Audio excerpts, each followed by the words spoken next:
So, to tie this fly, we're going to need a tube. Depending on the size tube you want, depends on how long you want to cut the body. We're going to go with one roughly about 3/4 of an inch. So then what we'll do, I like to make a little bump on the back. It helps hold the tubing on. It also helps keep your material on. So what I do, I just take the lighter. I like to hold the tube vertical. I find it rolls back nice, a little more even. You don't want to overdo this. So as it's cooling, stick it onto your mandrel. Slide it on. Want it on there nice and snug.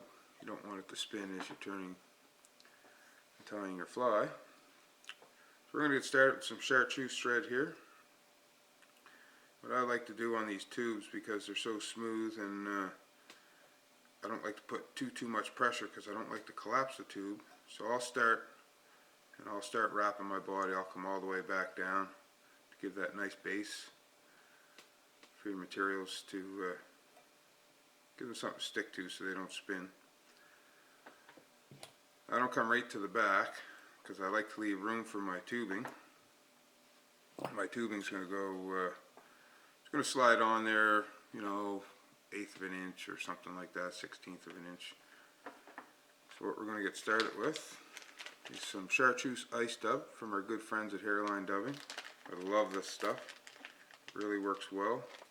Don't need a lot because we're only making a butt. We're just going to dub this onto our existing thread. This is wax thread. You want a nice even wrap with this stuff. You don't want to have bumps. It slides up and down your thread fairly easy. Then you just start wrapping it on there, securing it down. Simple as that. You got a nice little butt on there, and that ice dub, like I said, adds some nice shine, and the color is just amazing, especially in the water. Some people use wool, some people use floss. Now we're going to use uni gold tinsel oval. That's going to be our rib. And we're using a dub body on this as well, so I'm using a medium size to the tinsel, so it sticks out through that dub body a little bit better. I like to wrap this stuff really secure all the way down, back up the body. That tag ends on there. We'll just tuck that out of the way. Now again, we're going to go with some Hairline Dubbing ice dub. This is in black peacock. Really nice color. So again, we're going to do the same thing, dub body. Just twist a little bit onto our thread there. Real simple, folks. We're not tying presentation flies here. I'm showing you how to tie flies to catch fish. We can all sit and tie a fly for 2 hours and make it look absolutely perfect, or near perfect. Some of you may be able to. I can't, but. So then what we'll do is we're just going to wrap this body right next to one another. If you want a little short, just add a little more in, no problem. Like I said, just dub it on there nice and quick, spin it on there. You're sitting at the camp, you're having lunch, you want to tie up a couple quick flies to get out on the river for the evening. This is a great pattern to have in the evenings. It really works well. It's worked for me in the past. Several of my clients have endorsed this as one of their favorites. Pull that over there. That body nice and even. Spin that on there good. A couple more wraps here. That should be good for our body. Then we'll take our rib. Remember, salmon can count, so make sure you got 5 ribs. Oop.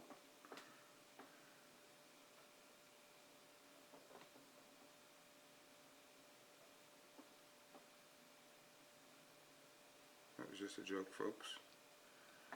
4 to 5 ribs is all you need. Salmon travel in schools, and they are fairly smart, but I don't think that they can count. So what I like to do when I secure in my ribs or any material such as that, I'll take a couple wraps and I'll take that material and I'll pull nice and snug on it, not too hard, nice and snug, and I like to cut it off at a 90-degree angle. That tells me that that material is secured in there well.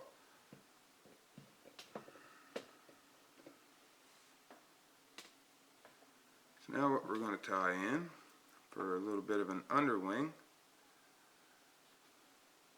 tie in some chartreuse crystal flash.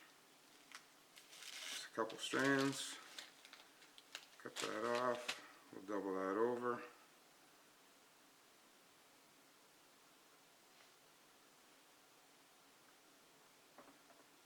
Now with the temple dog style fly, the wing generally comes back extended past the fly. You'll see as I tie it here. But when you put your tubing on, it's going to come on and sit up to the back of the fly here, and then your tube's going to extend past the tubing that you're tying the fly on, and then your hook from there. So your trailer hook's going to roughly be back about here. So that's roughly where you want your tip of your wing to go back to. So we're just going to lay this material on. Now when I tie material in, such as wing or whatnot, what I like to do, I'll hold it on there with my left fingers, pinched it on there roughly, where you want it. And then I'll take my thread and I'll come up with my thread, pinch my thread between my fingers, come back down between my fingers, and then I'll come up with the thread and the bobbin, pulling that thread down on the material, securing it in exactly where you want it, and then take your securing wraps in after that. So as you can see there, we got our underwing tied in. It's kicked up there quite far. Don't worry about that, folks. You'll see exactly where that's going to go and how it's going to work. So we'll clip off our excess crystal flash. We'll sit that aside because that's still good material for another fly at another time. Now what we're going to take is we're going to take some black craft fur, also from our friends at Hairline Dubbing. We're going to select a nice piece out here. That's what I like to do. I'll get it nice and flat. I'll try to show you the best I can here in the camera. I'll get it nice and flat like this, and then I'll take my scissors from the side. I'll just come in and I'll gather up a nice bunch across the side. I'll take my fingers and I'll snip that off.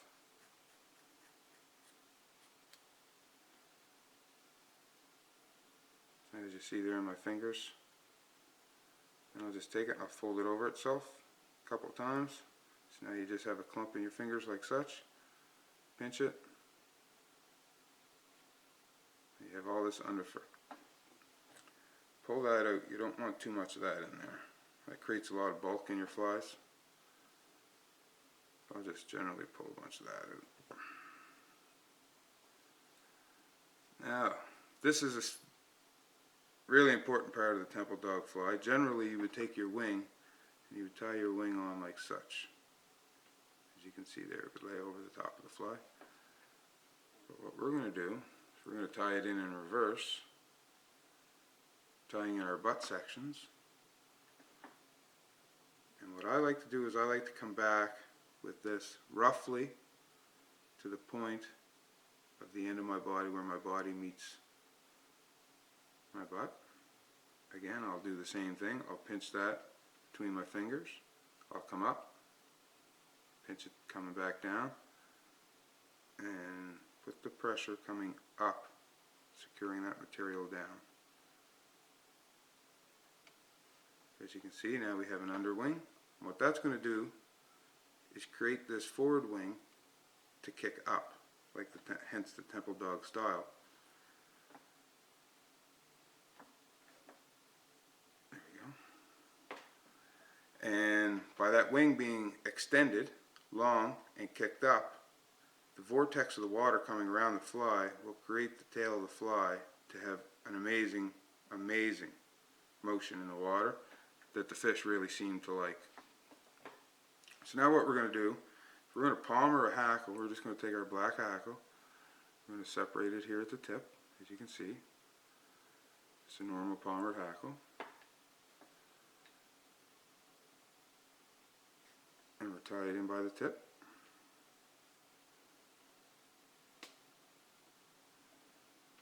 Now we're going to pull this wing up and just come ahead 2 turns in front of the wing, just to keep your thread there.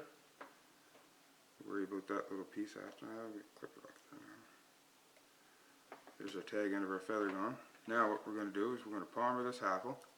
Something you might want to do is just wet this material here, your wing material, to keep it from getting caught in your hackle as you're winding it. And we'll take this hackle. And we're going to cover our thread.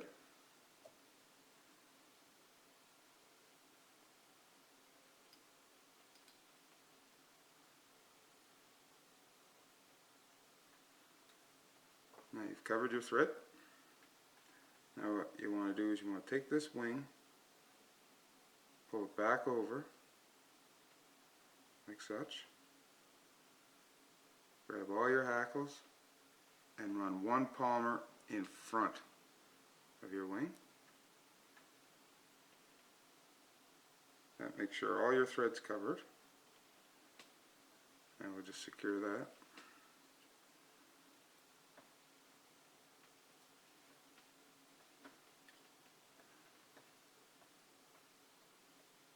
Snip them off. Now what you want to do is you want to grab all your feathers, all your wing, just kind of work it back so it's starting to look like the way you want it to look. Now this is very important. You don't want to tie that wing down. You don't want to put any more wraps over the top of that wing material. You want to put all your wraps now directly in front of it. So what you're doing is you're just creating a bump just in front of that wing, enough to hold it back but not hold it down, as you can see there.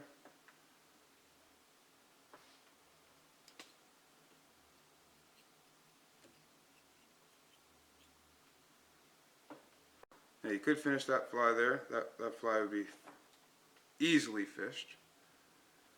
But if you want to take it to the next level, there's a great product out there by a company called Pro Jungle Cock. It's artificial jungle cock. Every one of these are perfect. All the sizes are the same. They're not overly inexpensive, but they're not overly expensive for what you're getting either. So what I generally do is I'll just take them like this. I'll just snip 2 tag ends of those feathers off. And then I will pinch them with my fingers and just pull them out. So as you can see there, I have 2 feathers. They come off side by each, so they're perfectly even. This you may not get this the first time you try. This is just the way I do it. You can put these feathers on one at a time if you wish. But what I like to do is I'll take them like such. I'll pull my wing material back. I'll take my feathers, sit them roughly where I'd like them to be,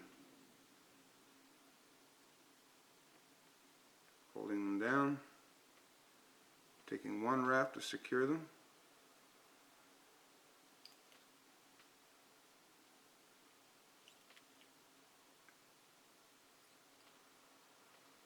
two wraps I guess,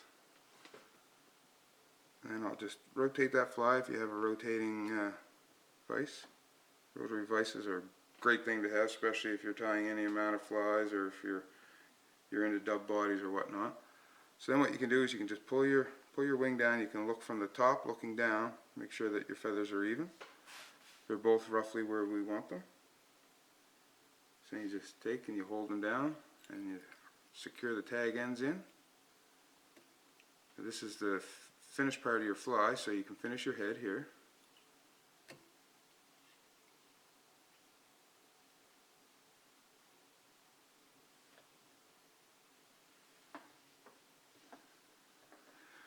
Personally, myself, what I'll generally do, because of the way this mandrel is set up, it's pretty difficult to get a whip finisher in there. Generally, I always use a whip finisher.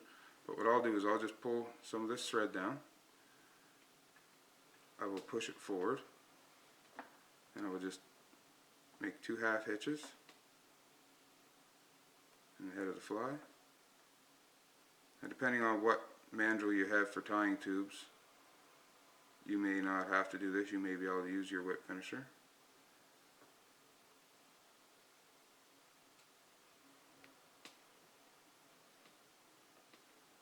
Simply put in 2 half hitches. And that fly is complete.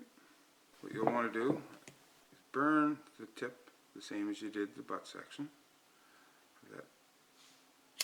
And this holds your feathers, or sorry, hold your head all in place. You want to be very, very diligent with this. You don't want to overdo it because you remember your threads there. There you have it. Temple dog style black bear green butt with jungle cock. Thanks for joining me, folks. I really appreciate you tuning in. Remember, if you like this video, click the like button, but be sure to click the subscribe button, as there's lots more videos to come, and I don't want you to miss any of them. Thanks a lot, folks, and have a great day. And remember, it's yours to protect, yours to conserve. Keep it clean, and practice catch and release.